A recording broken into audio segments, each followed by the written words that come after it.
Hello everyone. Today we are going to discuss the significance of caste as an identity in India's politics. This paper would enable the students to understand the concept of identity politics, India's ethnic assortment, the significance of caste as an identity in India's politics, and the role of caste in India's political system. To begin with, the phenomena of a nation is predominantly understood in a singular homogenized form. The idea of progress is centrally linked to the homogenized form of a nation state. The European model of a singular monolithic homogenized nation state remains the ideal perfect model for the rest of the world to emulate. As a result, there has been a constant apprehension among scholars to consider India as a nation because people are accustomed to view a nation and a nation state in a more homogenized way. Certainly, attempts to imagine a nation in the plural form lacks popularity as well as legitimacy. Hence, even a society as diverse as India desires to usher in homogenized society and nation state. There are plenty of provisions in the Indian Constitution. For example, the Uniform Civil Code, the promotion of Hindi language at national level, along with its centralizing tendencies that point to this desirability. Nonetheless, the desirability of the ruling elites of India can be kept aside. The Indian course of the national building process greatly diverges from the European experience.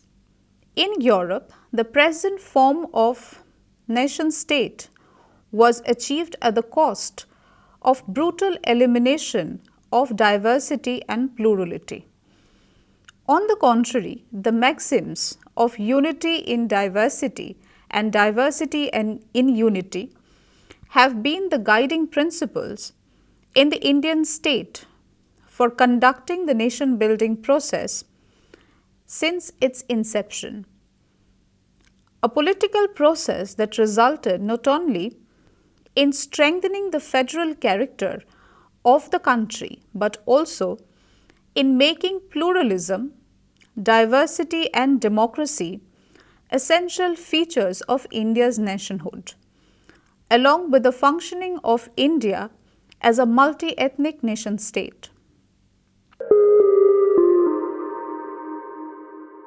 Now we come to the concept of identity politics. Identity, that is, one's sense of self, its persistence as shaped through ascriptive and subjective processes is natural to human and social beings. Identity politics, however, is not natural. It is articulated through a persistent sense of discrimination and oppression, either innate or induced, along the axis of defining one identity from among many. Subsequently, rather than understanding oneself as having heterogeneous and multiple identities, people are provoked to support the politics based on particular identity. The specific discourse of identity politics, with its contemporary baggage, has gained distinction in recent times. These social groups highlighted their identity in response to the experience of cultural imperialism, including stereotyping, erasure or appropriation of one's group, violence, exploitation, or humiliation by others. Identity politics has inevitable democratizing tendencies also. One could question the legitimacy of a democratic country if it did not provide space for identity politics. The existence of identity politics is an indicator of the health of a democracy because it means that marginalized sections are making an active bid for a share of power. As Asghar Ali Engineer wrote, the issue is never simply the assertion of a caste, religious, or regional identity by itself, but how identity functions as an instrument to access material gains in a power setup. The emergence of caste as an important factor driving India's politics has been succinctly explained by sociologist M. N. Srinivas, who pointed out that caste is so tacitly and so completely accepted by all, including those who are most vocal against in condemning it, that it is everywhere the unit of social action.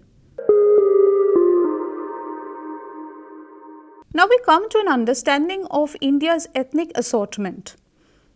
The term ethnic here is referred to in a broader sense, which includes all ascriptive group identities based on race, religion, language, caste, and tribe. According to this definition of ethnicity, India is world's most complex and comprehensively pluralistic society, as it is home to vast variety of caste, tribe, communities, religion, languages, customs, and living styles. The People of India project of the Anthropological Survey of India estimated that there are nearly 4,599 separate communities in India, with as many as 1,652 languages and dialects in 12 distinct language families and some 24 scripts. This hint at India's ethnic diversity. India's linguistic diversity is even more puzzling. It has 22 official recognized languages, scheduled languages, and innumerable caste groups within all religious traditions, including Hinduism, Islam, Christian, Buddhism, Jainism, Sikhism, and Zoroastrianism. India also has a significant number of tribal groups. The creation of a nation out of such mosaic of ethnic diversity was indeed a daunting task for the founding fathers. They realized the need for ensuring constitutional recognition of both individual and collective cultural and religious rights of all social groups in order to maintain the plurality of the nation.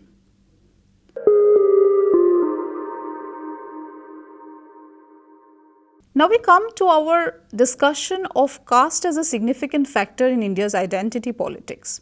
Now India is teeming with more ethnic and religious groups as compared to any other country of the world. India's population is polygenetic and is an astonishing merger of various races and cultures. The multi-ethnic character of the Indian nation state, however, does not necessarily refer to the horizontal and vertical distribution of power among religions, caste and linguistic groups. A trend, though very much visible, but primarily refers to the Indian nation state's capacity and flexibility to accommodate the diverse cultural, religious and linguistic identities. All over the world, the political processes have ascended out of social environment, and India is no different. The diverse groups and communities have played and continues to play a crucial role in defining and redefining the identity of Indian politics, and among them, one such important element or factor that has constantly influenced India's politics is caste. Right from the birth, an Indian citizen inherits caste and grows up as a member of a particular caste group. In the process of picking up his political orientations, attitudes, and beliefs, he naturally comes under the influence of caste groups and casteism. In India, the notion of identity politics is rooted in the violent history of partition and the demand for separate electorates for religious and caste identities. Whenever a marginalized community has demanded space in politics, it has largely been seen as divisive and, as such, a threat to the equality and unity of the country. There are three meta categories of caste: upper caste, middle caste, and the lower or the untouchables. The last two, viewed as historically deprived, constitute a majority of a huge margin. The upper caste, no more than 18% of the country, have on the whole dominated the nation's political, social, and economic arena. A caste, generally designated by the term jati, refers to a strictly regulated social community into which one is born. Be it in the past or present, caste has always played a major role in the political process in India. Caste, which through a joint effort of its members asserts themselves, has recently intervened in both politics and administration, mainly through franchise and institutions like Panchayati Raj. Whether it is the factionalism of India's politics or political parties or the nomination of candidates and the model of election campaign, most things can be explained through caste interest and caste balance. Therefore, understanding of India's politics is possible only with our clear understanding of the complexities of caste system. Sociologists like Andre Bataille, Rajni Kothari have highlighted various aspects with the help of pre- and post-independence development and its positive and negative impact in the process of democratic politics. According to N.M. Srinivas, the role played by caste in politics is in close approximation to that of a pressure group. The globalization process has, however, somewhat reduced the influence of caste over politics and also over individuals. However, according to Andre Bataille, he holds that the entire westernization process is taking individual away from caste identity. However, the role of caste in politics is taking the people towards caste affiliations. Caste politics became noticeable in India in the beginning of 1990s after the National Front government under Prime Minister V.P. Singh decided to implement the recommendations of Mandal Commission. A government panel established in 1979 that called for a fixed quota or reservation of jobs for the OBCs in public sector. Caste-based discrimination and domination have been a malicious aspect of India's politics and society, and its association with the entire political arena have not only made it possible for previously oppressed caste groups to be accorded political freedom and recognition, but has also raised consciousness about its potential as a political capital. Dipankar Gupta has ardently exposed this ambiguity when he elaborates the differences between Ambedkar and Mandal Commission's view on caste. According to him, former designed the policy of reservation or protective discrimination to remove untouchability as an institution from Indian society and social life, as well as polity. The latter considered caste as an important political resource. The upper caste, by virtue of their major position, were already occupying positions of strength in the political and economic system. And as the Mandal Commission's report intensified the consciousness of the Dalits by recognizing their disadvantaged position as well as disadvantages of caste identity as an advantage, the confrontation began. It was the British imperialist who used religion as well as caste for political division of the nation. Unfortunately, even after independence, India could not stop caste as a factor influencing India's politics. State politics in India has been particularly the base of political casteism. Caste enters much more directly into the composition of political elites at the state level. With the introduction of universal adult franchise, caste got a new lease of life in Indian politics.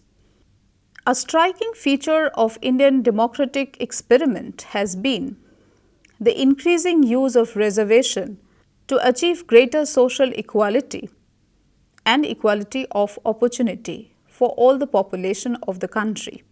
Much of this has occurred due to shifting balance of power across demographies. Since the 1950s, political power has been shifting away from the upper caste Hindus to the rest, who are far more superior in numbers. By the 1970s, for instance, many backward castes located above outcaste had gained enough economic and political leverage to become powerful vote banks. They now aspired to a large share of administrative and educational opportunities where they were underrepresented.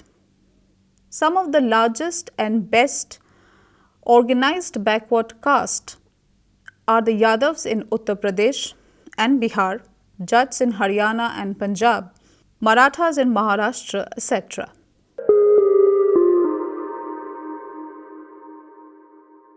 Caste has been an important factor in political socialization and leadership recruitment as well. This kind of defines the role of caste in India's political system and how deeply they are involved in the political system. Different caste groups have loyalties behind different political parties and their ideologies. A caste group has been a major source of influence for a person belonging to one of these high or low caste groups, thus shaping his or her political orientations, beliefs and attitudes. Caste values and caste interest influences a person's socialization and consequently his political thinking, awareness and also participation. He or she banks upon solidarity for occupying and performing leadership role. Caste influences the process of political recruitment. For instance, the caste-conscious people of states like Haryana, Tamil Nadu, Bihar and Andhra Pradesh. Caste factor is a constituent of India's political system. Some political parties have a direct caste basis, with others indirectly bank upon particular caste group. In particular, the regional political parties stand predominantly influenced by caste factor. The DMK, the AIADMK are non-Brahmin, rather anti-Brahmin caste groups or political organizations influenced by caste groups and preferences. In Punjab, the Akali Dal has community identity but stands influenced by the issues of Jats versus non-Jats. All political parties in India use caste as means for securing votes in elections.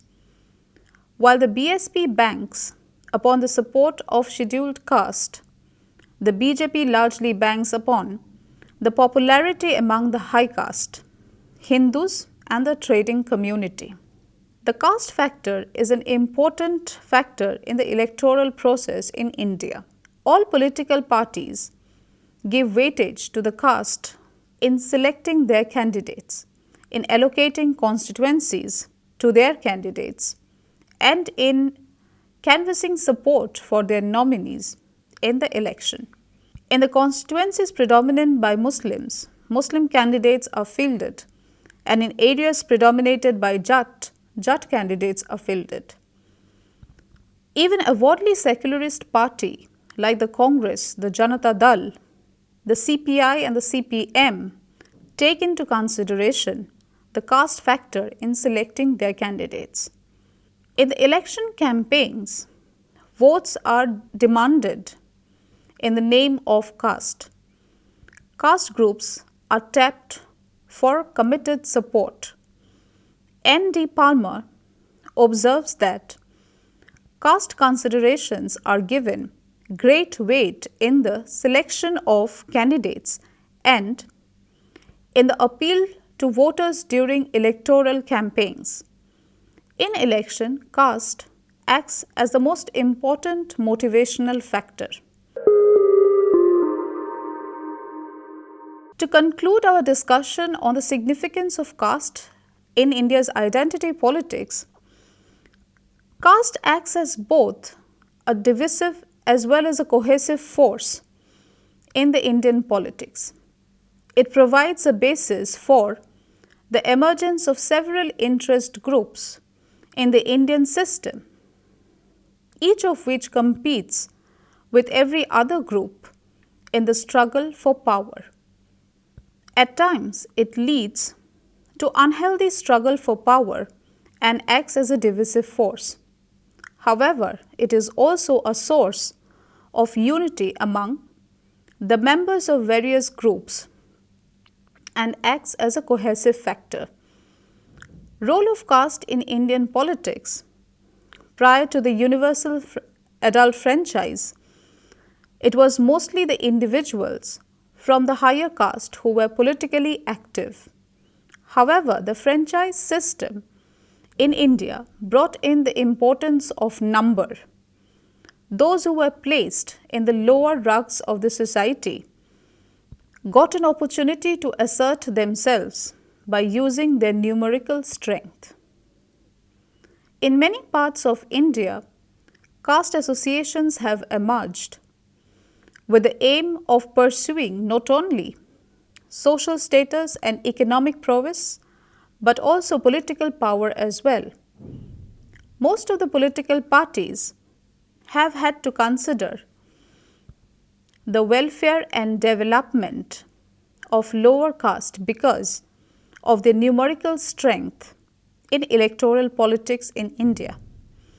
On the other side, negative impact of caste can be seen from the critical lens.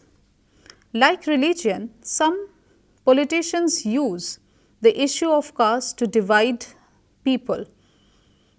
Many political parties take advantage of the voters of particular caste groups and try to mobilize them on the basis of issue-specific politics or issues that are strictly ascribed to their caste groups, so as to capture and retain political power.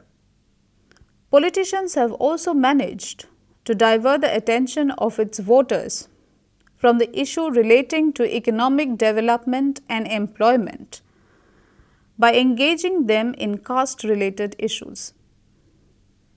Over the years, the negative role of caste has gained prominence in Indian politics, and it's considered one of the dangerous and unhealthy trends towards our democracy.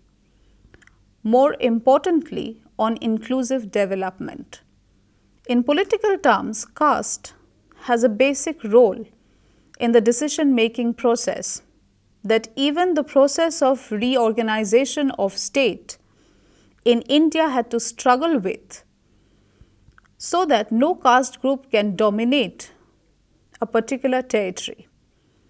Untouchability has been forbidden under the constitution, and as such, Harijans and Adivasis have also been given legal safeguards and positive measures to kind of integrate them with the mainstream population. Attempts have been made by the government to create economic impartiality through the policy of positive discrimination. But even after so many years of independence, groups declared backward are now not prepared to relinquish the concessions that attach to them by the label of backwardness. Caste has thus become a major hurdle in the establishment of a classless society and has paved communal conflagration. Even politicians are caught in the network. On the one hand, they would like the differences and preferences based on caste to be abolished. But on the other hand, they are well aware of the benefits that are helpful in securing votes. The new lessons of organized politics and consciousness of caste affiliations learnt by previously deprived caste groups have transformed the contours of Indian politics, where shifting caste class alliances are being encountered. Total effect of these mobilization along caste identities have resulted not only in the empowerment of recently emergent groups, but has increased the intensity of confrontational politics and the possibility of a budding crisis of governability. Indian party system and electoral system clearly reflects the caste divisions. The issue of Brahmins versus non-Brahmins in Tamil Nadu and Maharashtra, Kammas versus Reddis in Andhra Pradesh, Jats versus non-Jats in Punjab and Haryana, etc., reflects the dominant role caste plays in Indian politics. Caste loyalties and other ethnic factors and not ideological differences really divide the Indian political parties. Election campaigns are run along caste lines, and poll violence is usually caste-based violence. Professor Srinivas, while accounting for the role of caste, holds that the power and activity of caste had increased in proportion as political power passed increasingly to the people from the rulers. Politics has become caste-ridden and caste has become politicized. Caste groups use politics as a means to secure their interest. Political parties, on the other hand, use caste for nurturing their support in the electoral system so as to secure maximum amount of vote. With this, we come to the end of our discussion. Thank you.